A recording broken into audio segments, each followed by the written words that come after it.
10% of all the new cars sold in Iowa come from the Carl Auto Group. Our neighbors trust us to have the largest selection and the highest standards. To our current customers, thank you. And to our future customers, see for yourself why Carl drives Iowa. Your dealer for life, it's the Carl way. Hello, everyone. Welcome back to the halftime show. Iowa State is trailing Cincinnati 31-15. I'm your host, Leah Nelson, joined by Chris Williams. As always, thanks for joining us in the Northwest Bank Studios. We're presented, as always, by Channel Seed. And shout out to Carl Auto Group. Make sure you check them out for all of your vehicle needs. I actually took my Silverado down to Southwest Iowa yesterday, and I saw a ton of those Channel Seed signs in the yards. That's what I'm talking about. Well, not the yards, the fields. You know what I mean. They're all out harvesting today. A bunch of my in-laws and family are out there. I know that they are probably a ton of Channel Seedsmen and farmers are watching from their combines right now. So welcome you. Wish we had a better story to tell right now. But it ended better. Look at you being optimistic. Wow. I think I'm growing on you. Well, let's just let's chill out. Let's reel it in. No, you kind of are. I mean, listen, like we knew this was a bad spot for Iowa State. We'll go through. So first of all, the defense was significantly worse than I thought. I thought it would be a tough day for Iowa State. I really did. But the tackling and just the lack of really much of anything.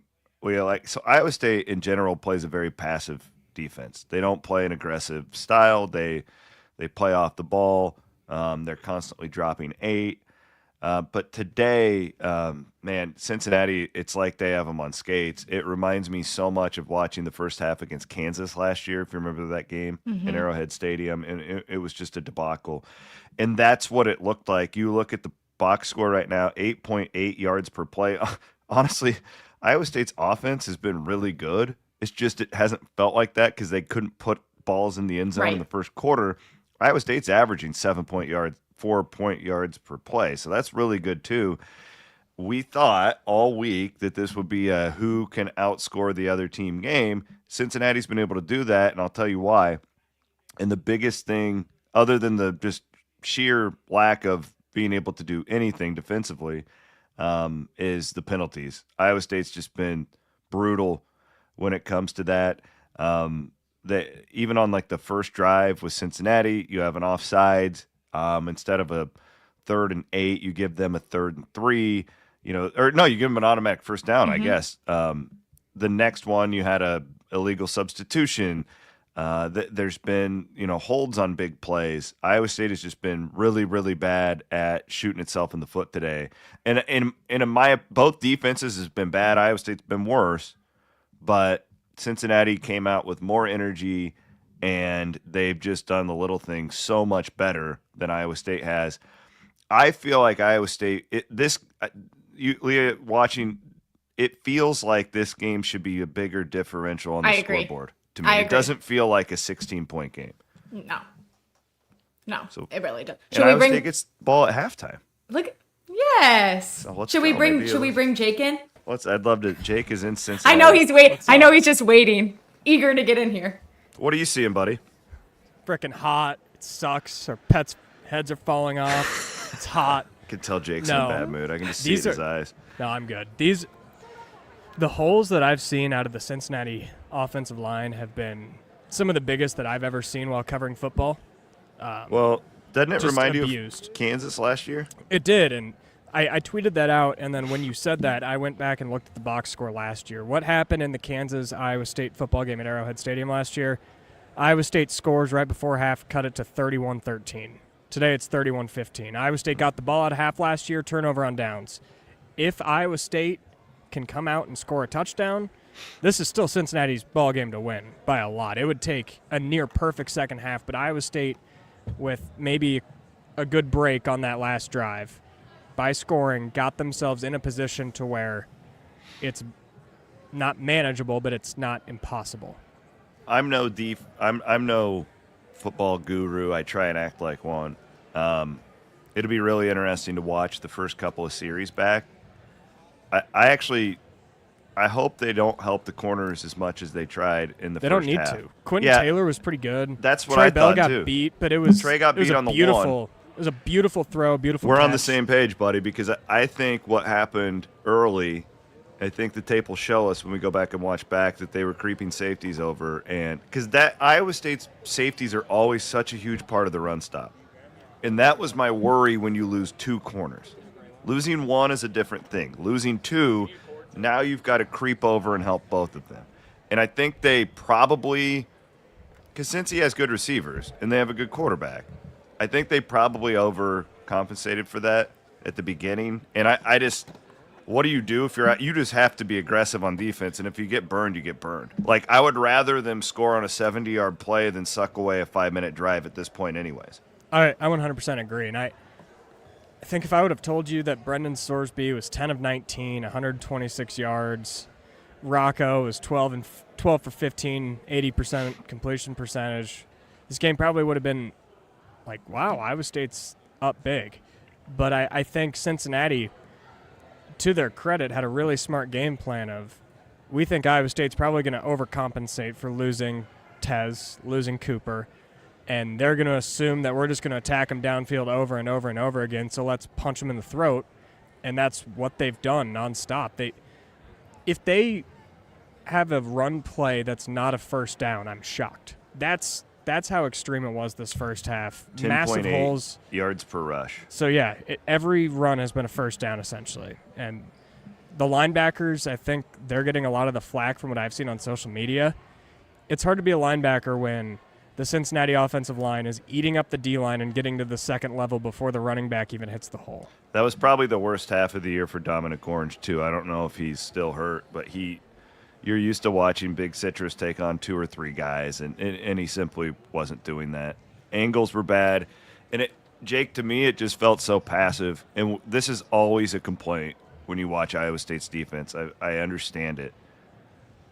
But when you're constantly backing up and dropping, and now you've got a team like Cincinnati with this great game plan that's just coming right at you, that's why they just got to find a way to be downhill and make life on. Because since he did feel a little bit vulnerable, like there were a couple like bobbles and like fumbles that they always got it back. So you just got to like take the pressure to them. And I like the fact that they went for it and didn't kick the field goal there at the end. And I don't know, like you've got to be the aggressor here. Do something to change the momentum. And if I know Mauser, like I think I do, he's going to go and take a shot here to start the first half and really get this going. On that note, Chase Sowell, he's back in. How does he look? Does he look okay? Like, do you know what actually happened to him? It looked like he got slammed to the ground, so that tells me either he got the wind knocked out of him, but typically if you get the wind knocked out of you, you're not going to go back to the locker room. So yeah, maybe concussion protocol. It could have been some sort of rib injury, but he's back in. Honestly, I don't ever have a great look unless the ball goes to somebody. So my lens is following the ball, so I haven't seen much of what Sowell's been able to do because I don't think he's been targeted since he got back in the game. That's a hell of a hit that Rocco took. No kidding. That was the worst hit that I've seen in person since Brock Purdy and Norman back in 21 when that's what came to my mind. When he broke the unwritten rule of never run back to the pocket, and he just got leveled by a defensive lineman in the NFL. I'm not shocked at all Rocco came back in the game. I wouldn't have blamed him 1 second if he didn't come back in. He just took a dirty hit, and there's been a couple of them where they're trying to kill him, and that's what you should do to the quarterback, but they rightfully got penalized, and that guy, that if we're talking basketball terms and there's a flagrant 1, flagrant 2, that was targeting 2, not even close. He earned that penalty. Yeah. All right, Jake, anything else before we let you go? I'd just say that the complementary football hasn't been there. You mentioned the penalties. I wrote down pretty much every single penalty that I thought has completely changed the game. And I don't really think any of them have been a bad call, but you had the offsides on a 3rd and short, gave Cincinnati a first down. A legal substitution that made a 3rd and 3, 3rd and 8. You had a holding on an RPO that gained a lot of good yards, blocking the back on a first down, an illegal shift on a big play. That's not how you win football games, especially when you're trailing on the road. They're going to have to play mistake-free.